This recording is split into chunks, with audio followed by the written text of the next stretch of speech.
Patiane preview ya SGBV, na hii ni Prevention and Response Unit ambayo ilifunguliwa rasmi mwezi wa 2019, mwaka wa 2019, lakini June 2021 ndo ikawa sasa tena, it was like a rebirth of it all. Then Kenya hapa tuna target kwamba SGBV ambayo tumesema ni Sexual Gender Based Violence itamalizika within 2026 roughly, tukipiga darubini. Sasa nataka tuangalie zile county ambazo zimeathirika pakubwa na masuala ya SGBV. So these are statistics ambazo zilichukuliwa last year 2022, na Bungoma County ilikuwa inaongoza na 30%, alafu ikafuatiwa karibu na Murang'a, Homa Bay, Embu, Nyandarua na Narok. Na hii sana sana inaangalia masuala ya wanawake kunyanyaswa. Then tukija the lowest ambao wameathirika kwenye hizi county ni watu wa Mandera, Marsabit, Kitui, followed by Nairobi, Kiambu, Nakuru, Kisumu, Kisii na Mombasa. Alafu tukiangalia masuala ya watoto kuathirika na sexual violence, Coast Province inaongoza pakubwa sana, na zile namba za kule Coast Province ziliongezeka actually from 1865 all the way to 4477 as per this survey. So probably hizi namba zimeshuka, probably zimeongezeka, na ndo tutaweza kujua mengi zaidi today here in studio. Ni katika studio kwa hivi sasa niko na wageni wetu katika studio, na niko na Ruth Juliet ambaye huyu kwa hivi sasa ni Child Justice Advisor Office of the Chief Justice of Kenya. Karibu sana katika studio zetu za Radio 47. Asante sana. Habari ya ofisi ya Chief Justice pale? Niko salama. Tunafanya kazi. Tunafanya kazi. Na upande mwingine pia niko pia na Dr. Case Shako pale vile, ambapo yeye ni SGBV Forensic Advisor Office of the Chief Justice of Kenya pia, ambapo pia yuko katika studio zetu za Radio 47. Karibu sana daktari. Asante sana. Mambo? Niko poa. Shughuli ziko namna gani? It's a good day today. It's a good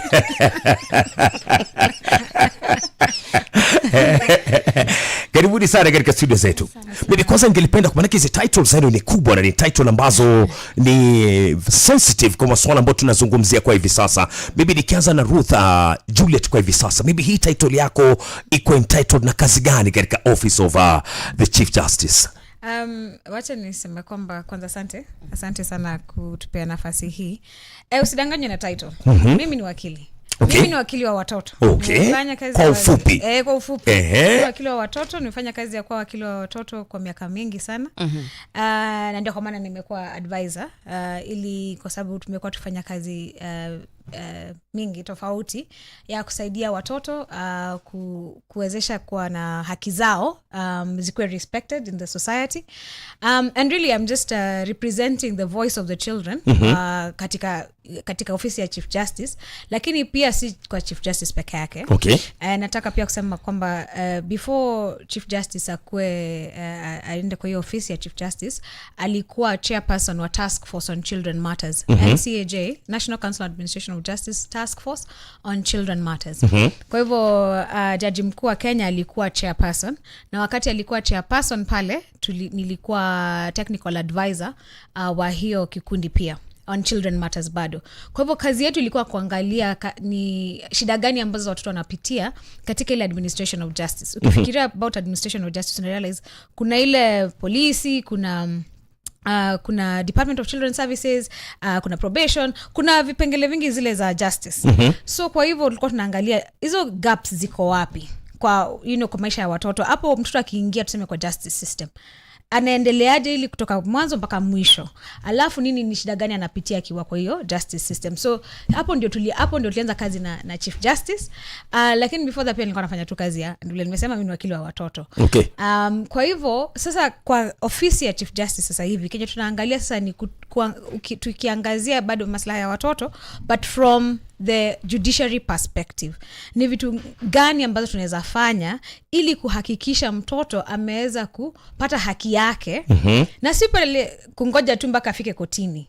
hata akiwa pale nyumbani, hata akiwa shuleni, hata tuseme wale watoto ambao hawaendi shule, how can we make sure kama judiciary tumeweza kuhakikisha watoto wote wamepata haki zao? Hiyo ndio swali ambao tunauliza, na hiyo ndio kazi yenye nasaidia pale kufikiria. Yani tukikaa hivi chini na pamoja Dr. Kizi na wale wengine tunafanya kazi nao, kuna maofisa wengi pale, tunajiuliza hiyo swali. Mimi kazi yangu ni kuwakumbusha, tukishaongea kuhusu watu wote, watu wakubwa ambao wamefungwa nani, tunauliza ngoja, kuna mtoto, haki yake ni gani, tunamsaidia vipi, na kama ofisi ya Chief Justice majukumu yetu ni gani towards that child. Sasa tukianza kuzungumza kuhusiana na haki za watoto, haki za watoto ni nyingi sana. Haki ya kusoma, haki ya kuishi vizuri, unajua haki ya elimu, haki ya kumzuia kumkinga mtoto maybe kutokana na swala zima la kudhulumiwa kingono na kadhalika. So masuala haya yote yako katika docket yako. Masuala haya yote yako katika docket yangu, lakini ni vizuri kufahamu ya kwamba kwanza Kenya kuna sheria. Kwa hivyo ile Children Act mpya ambayo ni Children Act of 2022 inatusaidia kuhakikisha tumeshughulikia haya mambo yote ya watoto. Okay. Kwa hivyo pale kwa ofisi ya Chief Justice, ile kazi ambayo tunaangalia ni vile tutatatua hizo shida zote.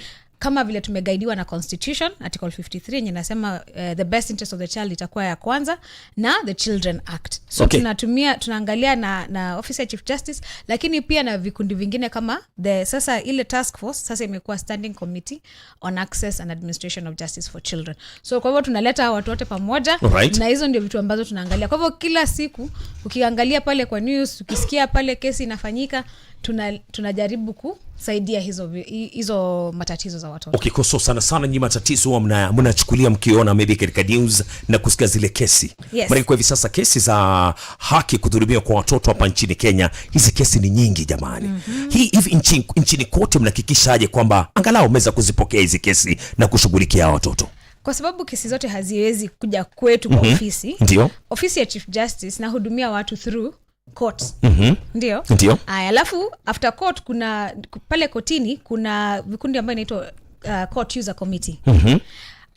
So pale kwa court user committee wakishachukua zile kesi za watoto, kesi ya court user committee cha nifafanue iko na all the justice actors, lakini pale at the court station level. Okay. Sawa. Ndio. So kesi ya watoto ikija, ama pale kwa committee tuseme one of the members wa CUC ni tuseme ni administration, even police. So wanasema tuseme walete report, waseme pale around the area kuna watoto wengi labda hawaendi shule. Ndio. Ama tuseme kuna hizo kesi za watoto za kudhulumiwa kingono.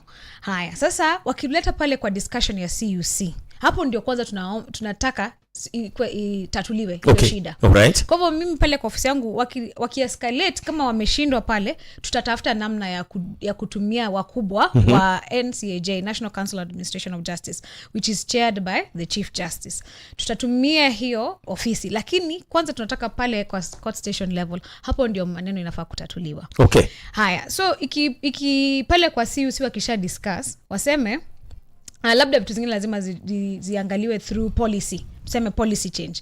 Kwa sababu pale CUC kenye tunaamini ni ya kwamba kuna medical, kuna polisi, kuna hospitali, kuna nini. Kwa hivyo kuna hizo maswali mingi zinaweza tatuliwa pale. But kama haziwezi, zinaletwa kutoka kwa CUC, pia zinaenda kwa tuseme Standing Committee on the Access and Administration of Justice for Children. Okay. Haya, sasa pia ni another policy making body, na lakini pia inatatua tu mashida za watoto. Kwa hivyo zinakuja pale, wanauliza what do we do? Tuna need ku escalate kwa Chief Justice ama tunatatua vipi? Haya, hapo wakishindwa pia sasa inakuja kwa ofisi yetu. Sasa tunaenda kwa ofisi ya Chief Justice, tunaongea naye, tunamwambia lazima atusaidie either pale kwa check NCAJ ama kupitia ofisi yake through now the court system. Okay. Here. So hivyo ndio inafanya kazi. Kwa hivyo tunaweza fikia watoto wote na mashida za watoto through the court. Alright. So ngazi yako ni ile kwamba kesi imeshinda kabisa katika hizo ngazi zote ambayo sasa ikifika kwako ni ile sasa ndio itakuwa ni ngazi ya mwisho kutatua matatizo na kudhulumiwa kwa watoto hapa nchini Kenya. yes, wacha niseme, na pia nata sana si ati unajua si individual case. Lazima ikuwe ni situation ama issues zenye zina watoto ambazo zinawakumba. Okay. So unajua kwa sababu kesi lazima ipitie tu the normal procedure. Ndio. So unajua tuseme mtoto amefanya makosa, ampelekwa kotini, lazima koti yenyewe ishughulikie hiyo kesi, mtoto either hukumiwe ama aachiliwe, hiyo lazima ifanyike. So the normal court process has to go on. All right. The office, what our office does is to look at vile tunaweza respond to those issues tukitumia policies na tukitumia the tools ambazo tuko nazo pale ofisini. Thank you very much. Dr. Shako, kwa hivi sasa nikicheki title yako ni SGBV, Forensic Advisor Office of the Chief Justice of Kenya. Forensic tumesikia sana, forensic lab, forensics do what. Lakini kwa hivi sasa Wakenya wengi maybe huwa hawajai kuelewa hii story nzima forensic ni gani. So mimi ni forensic medical practitioner. Mimi ni daktari. Ndio. Yes, so Ndio. I have a Bachelor of Medicine and Surgery. Doctor first, alafu nikafanya masters in forensic medicine. Okay. So forensics ni ku-apply hiyo medical knowledge kwa criminal matters. Kusaidia koti to do what? Kufanya adjudication of cases. Kutengeneza decisions kuhusu hiyo case, particular cases. So, for example, cases kama za defilement, cases za violence, cases za homicide, watatumia forensic medical practitioners ama forensic scientists ama forensic pathologists. Si umesikia Dr. Odor ni forensic pathologist. So sa ile mtu anakufa, yeye ndio atakuja kufanya whatever examination or autopsy examination or postmortem examination to establish huyu alikufa aje, kwa sababu hakukufa in a natural setting. Hakuwa mgonjwa akakufa, labda aliuawa. So that's when he comes in. For me, mimi ni daktari wa wale hawajakufa, clinical forensic doctor.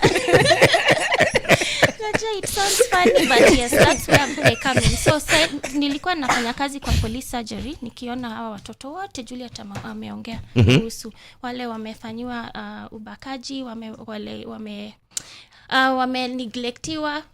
neglected by parents, a lot of homicide, physical assault, such cases. Alafu ninaandika kwa P3, umesikia P3 form. P3 form tumesikia kwamba kwa hivyo report ya daktari ndio kwa P3 form, alafu naitwa kotini kupeana expert testimony. So kwa ufupi, kwa mfano kama kuna kisa cha mtoto ambaye amebakwa katika mtaa fulani na hiki kisa kimepelekwa katika police station pale vile, so polisi wasema kwamba lazima tutamfanyia uchunguzi kupata kuona kama amebakwa. So katika ile kufanyiwa uchunguzi kwamba kubaini ya kwamba huyu mtoto ni ukweli alibakwa, ndio anakuja kwako kuthibitisha hicho.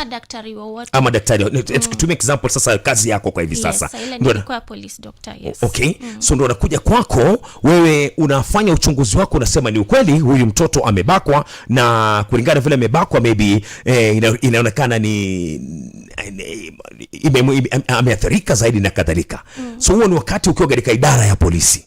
So sasa ukiwa katika ofisi ya Chief Justice, maybe majukumu bado ni yale ama yanabadilika? Imebadilika sana. Okay. Sasa kwa Chief Justice juu nilikuwa ninafanya kazi mingi as a police doctor, na polisi, na Ministry of Health, na prosecution, na judiciary, watoto, na nimeonekana sana nikiongea kuhusu haki ya watoto, haki ya wanawake, the way exam investigations can be improved. That information and knowledge ndio sasa nimepatikana, niko na passion to strengthen systems. So that is how I ended up in the office of the Chief Justice. Or if nataka bibi nifahamu ya kwamba manake kwa kudili na zile kesi ni kumaanisha kazi yako inahusisha sana hospitali, mahabara na kadhalika. Maybe pale ambapo huko kuna mahabara ili kuweza kudili na hizi kesi ambazo maybe Ruth amezungumzia. What happens now, sasa nikiwa kwa hii ofisi, niko kwa position unaweza influence policy level strengthening, policy level reforms through NCAJ vile Juliet amesema, and through other forums that I have been in the past. So unaweza juu ukiwa kwa hii ofisi ya Chief Justice uko na kind of a bird's eye view on what's happening around the country, which means you can kind of una coordinate hii inafanya hivi, hii inafanya hivi, labda tunaweza saidia hapa ama tuseme kitu ingine hapa with all the different actors. Okay. So kwa NCAJ inasaidia sana kuwa na mikono kila mahali. Alright. Lakini kesi zingine zinanikujia tu kwa simu, Facebook, Instagram, Twitter. Kila siku nitapata message, kwanza madaktari wananipigia sana. Nifanye nini, niko na kesi ya mtoto amebakwa, nimsaidie aje, niandikishe aje? Because forensic medicine is it gives us the skills to investigate and to document. Sasa kama hujapata hiyo education itakuwa ngumu kuandikisha vitu vizuri. Ndio watu wengi wananipigia nifanye nini, nisaidie na hii, niandike aje, hii inakaa ni aje, you'll hear a lot of what does the hymen look like, what does it mean, ni kusema amebakwa, niandikishe aje, niseme nini kotini, ya vitu kama hizo. Lakini sifanyi kazi myself. Okay. Kwa hivyo nikutumia tu elimu yako ile ambayo umesoma ya juu zaidi kuchunguza maswala mbalimbali. Maana Mkenya kwa hivi sasa akikusikiza maybe anadhani kwamba katika ofisi ya Chief Justice kuna mahabara, kuna lab pale vile, unapima watu pale vile. Kwa hivyo ni taaluma ya kutumia tu usomaji wako wa juu zaidi katika masuala forensic pale vile. Umezungumzia swala kwamba ukiwa katika police doctor pale vile kuna vile maybe mambo yalikuwa kufurahishi zaidi kulingana na teknolojia ile ambayo inatumika, na hivi sasa umesema kwamba vile uko katika ofisi ya Chief Justice teknolojia iko ya juu zaidi ambayo inakufurahisha kufanya kazi kwako. Tofauti inakuwa ni gani maybe sako? Kwa police surgery kazi ilikuwa ngumu kiasi juu kuna kesi mingi sana. Siku moja utaona kama watu 150 kwa ofisi. Tulikuwa madaktari 3, so tunagawa kazi. Na ukiwa na hiyo caseload huwezi fanya kazi mzuri sana, not the way it should be, which was a bit frustrating. Alafu pia ukiona imagine siku moja unaona case 10 ya watoto wamebakwa 2 year old, 3 year old. Alafu pia ukiwa hapo unasikia vile wameenda kutafuta usaidizi kwa hospitali ama police station ama children's office, hawakupewa usaidizi the way it's supposed to be. Okay. So unaangalia maripoti, unataka kuwasaidia na huwezi. Na hii kesi bado itaendelea mpaka kotini, unaweza ona hii italeta shida baadaye. Sasa tufanye nini? How do we address this problem before it proceeds? So that was hiyo ndio ilikuwa inanisumbua sana. Na issues ya watoto kuletwa kama suspect ya defilement. Okay. Kulikuwa wavulana wengi sana wanaletwa kama suspect. Na unapata kuna yeye ako na miaka 15, the girlfriend is 14. Girlfriend ni victim, yeye ni suspect. Na ako na handcuffs. Okay. Ilikuwa inanisumbua sana. Inakutatiza akili sana. Yes, kabisa. Lakini kwa Chief Justice kuna usaidizi mingi, kuna support nzuri sana kufanya kazi yako, hata kama ni kudraft documents, kufanya kazi ya policy level amendments or changes, additions, inasaidia sana. So that's the difference. Alright. Sorry. Alright. Dr. Wakili Ruth, kwa hivi sasa umezungumzia na takwimu zimesomwa hapa hivi na Mkamburi Chigogo, na tutakuwa tukiangalia zingine mengi zaidi na masuala kwa hivi sasa ofisi ya Chief Justice ambayo inapanga kuhusiana na hii sexual gender based violence pale vile. Takwimu zinaonyesha kwamba pwani imekithiri sana katika visa vya kudhulumiwa kwa watoto. Maybe ni watoto aina gani, wa kike ama wa kiume, na kwa nini pwani imezidi sana katika hivi visa compared to other places in this country? Good question. Lakini I think tuulize wa pwani. Naangalia nyinyi wote kwa hii room. Nyinyi wote, nyinyi wa pwani, nikisoma majina zenu mtatuambia kwa nini. Maybe uchunguzi wenu, utafiti wenu unaonyesha nini? Lakini kwa kazi ambayo tumefanya, in fact nakumbuka ilikuwa 2016 au 2017. No, 2019. Tulienda kufungua one of the tools ambazo tunatumia inaitwaje? Kuharakisha kesi za watoto, inaitwa Service Week. Pale Kilifi. Tukaambia watoto 2000 or something hawatafanya mtihani kwa sababu wako na ujauzito. Wako na ujauzito. Ndio. tukauliza inaweza kuwa nini inafanyika pale. But kutokana na utafiti wangu, kwa sababu pia nimefanya kazi kama researcher, mimi pia ni lecturer Kabarak University, kwa hivyo nafanya research saa zingine. Kenya niliona kuna vitu ambazo zina contribute to this issue in the coastal area. Kuna culture kabisa. Culture ni shida kubwa, kwa sababu pale I think kimila Uswahili haina shida kwa mtoto ambaye so long as msichana ameshabalehe ni sawa, anaweza oleka. Hiyo ni kitu moja, ama yuko tayari kwa bibi ya mtu. Kwa hivyo Kenya ambazo one of the things nimeambiwa hata nilienda kuvisit Lamu Lokots, wakanieleza kwamba Kenya wameona pia hao ni kwamba watoto wako encouraged kuoa, hata vijana wadogo wanakuwa encouraged get married quickly. Haya, number 2, kuna ile uoga ya police. In fact nilikuja kurealize kumbe pale historically kuna uoga ya kwenda police station kureport. Kuna vitu ambavyo zilifanyika in the past zenye zilifanya watu wakatengana na system in the coastal area. Kwa hivyo hata ile ikifanyika hawatakuja kureport. And then third, kuna ile swali ya how important is education. Kama tuko kama education inafaa kutusaidia kupata pesa, na sisi tuko na tourism. So hizo vitu vitatu, social norms and practices pia zimechangia ili kufanya watoto wawe victims of sexual abuse. Okay. Kwa hivyo ni kumaanisha now for us to undo ama kurekebisha, lazima tuende pale kwanza tuangalie ile culture, tuelewe kwa nini watoto wa kike kwanza wamedhulumika na wamesahaulika katika ile culture. How do we change it? Number 2, lazima tushike wale watu ambao wame defile watoto. Maana kuna culture na vile vile tumezungumzia na kuna sheria. Yes, kuna sheria. Ndio? Yes. Constitution nasema lazima tuheshimu culture. Lakini hiyo culture lazima iambatane na constitution na sheria za haki Kenya za watu na sheria za Kenya.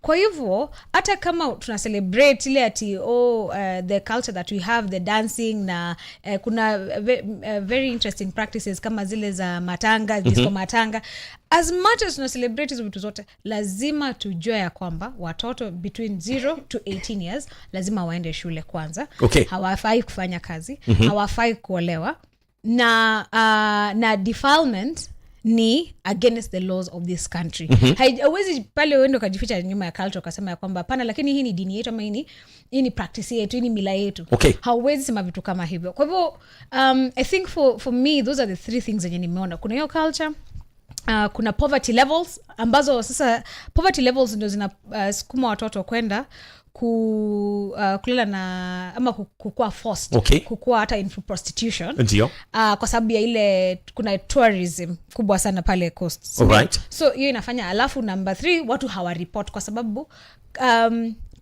historically kuna ile shida ilitokea between the coastal people and the system. Kwa hivyo kukakuwa na distrust. Kwa hivyo hata vitu zikifanyika hawataenda kureport. Alright. So kuna hizo vitu ambavyo pia zimecontribute sana kwa hiyo kufanya watoto wakuwe vulnerable. Wakili, kwa hivi sasa kuna mikakati mingi ambayo imewekwa maybe kuweza kuzuia hivi visa vya kudhulumiwa kwa watoto. Yaani kwa watoto ni lazima mtoto aende shuleni asome. Unajua masuala mengine pia ni lazima wazee wale pia wahakikishe kwamba wamemaliza hivi visa. Wewe unaketi katika position ile ambayo unaona nchi nzima kulingana na history nzima kudhulumiwa kwa watoto hapa nchini Kenya. So far unaweza kusema maybe juhudi zile ambazo zimewekwa na serikali zinazaa matunda, ama bado kuna kazi ambayo inafaa ifanyike? Kuna tuseme juhudi ambazo zenye zinafanya kazi ni tukieka kwa system, tuseme kwa mainstream system. Right? So unajua nimeongea kuhusu the CUC NCAJ vile ina operate. Na nikasema Chief Justice is the chair of NCAJ. So kwa sababu kazi yangu ni kutengeneza hizo policies na kusaidia kuona make sure that we mainstream children rights across the policies, right? Na tumezingatia issues za watoto. Hiyo inafanya kazi. kwa sababu saizi utapata DPP kuna department ya children ndio imesimamiliwa na dada anaitwa Caroline Karimi. Utaenda upate pale kwa police saizi kuna gender desks. Sasa tunasukuma Children Act inaongea kuhusu child police unit. Kwa hivyo very soon hopefully tuombe IG atengeneze child police unit. Utaenda upate pale kwa DCI kuna anti human trafficking and child protection unit iko headed by Madam Mweni. So hao pia wanazingatia nini? Kesi za watoto peke yake. Wanafanya investigations, wanaandika charge sheet nini, wanafanya hizo vitu zote. Okay. Alafu wanapeleka kotini. Haya, judiciary utapata tuko na children's court na pia saizi na ile kazi tunafanya na Dr. Kizi, tunajaribu kutrain magistrates ili wakuwe na kitu inaitwa trauma informed courts. Ndio watoto wakija pale kotini pia wasiogope, wasiwe na hofu kushinda ile hofu ambayo wameshapata kwa sababu ya dhulma. Okay. So kwa main system tunaanza kuona changes pole pole, lakini sasa tumesema kuna wale watoto kesi ambazo hazijaripotiwa. Tumesema kuna community, tumesema kuna village elders, kuna county government, kuna vitu vingine. So there is an entire other system which we call the alternative justice system. In fact tunapata ya kwamba kunazo alternative justice systems zenye ambazo wanataka kudecide kesi za watoto na wanatatua kinyumbani. Wanakuambia wewe leta mbuzi, leta ngamia nini, tumalize story. Lakini unajua ya kwamba I think Dr. Kizi atatueleza dhulma ya kijinsia ya sexual violence sio physical peke yake, pia ni psychological. It affects you for the rest of your life. So hauwezi enda ukasema ati to exchange ngamia 100 ati hiyo imetatua hiyo kesi. So wakati the mainstream system ina work pale kwa the alternative bado tuko na kazi mingi sana. Alright. Upande wako maswali unasema namna gani wakia jamii kuhusiana na mada ambayo tunaizungumzia kupitia kwa Dr. Kizi na wakili Ruth? Upande wa maswali kuna mmoja hapa ambaye anataka kujua, hata pia mimi I think I'm very interested to know. Hii system ambayo automated registry of sex offenders, how is it working? Na ni kitu ambacho kiko very accessible, is it user friendly? Na pengine ni kina nani ambao tutakuwa tunawaona pale kwenye hiyo sex registry offenders system? Dr. Kizi, ni kitu ambacho kulikuwa na hafla hapo jana nadhani mkizindua hii system. Okay, so the Convicted Sexual Offenders Electronic Register, that's what it's called. Kulikuwa nayo before yesterday, lakini ilikuwa in manual form. So case ya defilement, any sexual offenses zikimalizwa kwa koti na mtu amepatikana he's guilty and convicted, ndio ataingishwa kwa hiyo register. Okay. Yeah? Na ilikuwa manual so tunachukua kalamu, kitabu, unaandikisha the details. Okay. Lakini sasa it's electronic. And that's a very good thing because it's more efficient. Unaweza analyze data, unaweza analyze trends into the behavior of convicted sex offenders. Hivi itakuwa ni kwa muhimu ofisi yenu ama itakuwa ni kwa muhimu wa jamii na umma kupata the public? Kila mtu, ofisi yetu, the public, all the other agencies, police, prosecution, it helps everyone. Hii manual system, pengine kipindi hicho tukiwa tuna record vitu manually, was it prone to corruption ama watu walikuwa pengine what informed you to say kwamba we now need to move from manual tuende kwa electronic? Well, I cannot answer whether it was prone to corruption. Yes, sitaweza kujibu. Lakini generally, we are moving from manual system of operations to electronic and digital. Because first of all, we want to go green. So let's stop killing trees. Alafu pia because it's more efficient, it's faster to be able to have data that is accessible online. Rather than in books and God knows how things disappear. Unajua unasikia file imepotea, nani hayuko, hatuwezi pata. Yeah, it makes it a lot more efficient even for data analysis. Yeah. Mike, kwa hivi sasa kuna Mkenya maybe anajiuliza Dr. Kizi, okay, ni sawa. ni kwamba person X ama person B amepatikana kwamba na kesi ya ubakaji, amepelekwa kotini pale vile na mahakama imemhukumu tayari pale vile na amefungwa, yuko kamiti pale vile na jina lake maybe liko katika hiyo file. So nikienda nikimwangalia mtu ambaye yuko kamiti pale vile itazuia vipi maybe visa vya ubakaji hapa nchini Kenya? Na kitu kingine maybe Mkenya atakuwa akijiuliza, maybe unajua kama kila kitu paka kiamuliwa kwamba kinafanyika, maybe kishafanyika somewhere else, maybe ni kitu ambacho mmekiboro somewhere, ni kitu ambacho mliketi katika ofisi mkadiscuss, na kama mlikiboro from somewhere ni wapi na kimefanya kazi vipi? Okay, so nitawachia Juliet to answer about borrowing and where it came from, the history. Okay. She's a researcher. Lakini he convicted sex offenders register. Mtu akiingia hapo, sasa serikali itakuwa ikimwangalia saa yote. Hata akitoka hawezi enda tu vile anataka kufanya vile anataka. Lazima atachunguliwa I think it's every month or every week. Lazima report mahali aseme ako hapa, ako hapa, ako hapa. Because ako kwa register, hata shule ama employers all over the country. Lazima waangalie hapo, kuangalia this person we want to employ, are they in the sex offenders register? Okay. Because if we are dealing with children, we don't want this person around us. So kuna access kujua wale watu wako kwa hiyo register, lakini lazima uulize the chief registrar of the judiciary, huwezi tu ingia uangalie. Okay. It's not open to the public. It's not open to the public. No, it's not public. So this is a system to help you guys maybe Yes, kutatua kesi zenu. Exactly. Okay. Unless there is a request.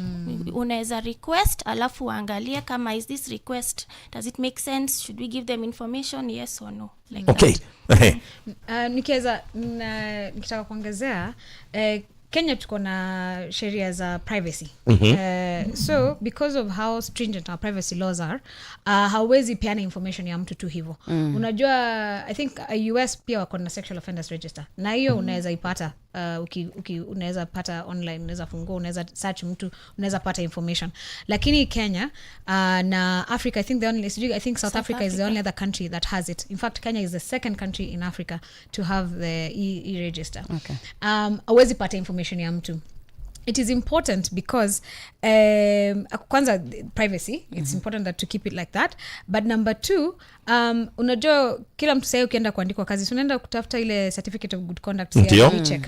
Sasa ukifanya CRB check, hiyo ni information itakama. Okay. Yes, so hivyo ndio itapatikana. Okay.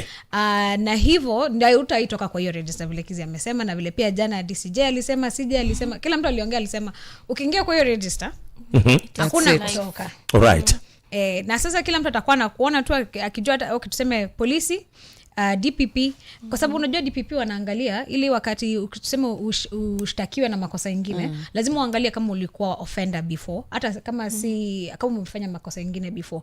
Kwa hivyo wakienda kurun zile fingerprints watapata kumbe huyu amefanya makosa tena. Kwa hivyo inasaidia kuenhance hata sentence wakati mtu amefanya makosa. Okay. Kwa hivyo ndio inafanya kazi. Lakini Kenya tunaweza sema Kenya is the second country in Africa ku establish register. Okay, ni contested sana kupata kujua maybe sheria zile ambazo kwa hivi sasa idara ya mahakama inaziweka, hususan kwa wale wazee ambao kwa kule chini. Maana unapata kwamba visa vingi vinatokea kudhulumiwa kwa watoto na vinafichwa, vile ambapo umesema kwamba maybe tunaketi chini tunasema kwamba tutaiamua na ngamia na kadhalika. Na ni vitu ambavyo mmechunguza kufikia hivi sasa kulingana na kufanya utafiti. Maybe hao wazee kama wale pia ni sheria gani kwa hivi sasa ambayo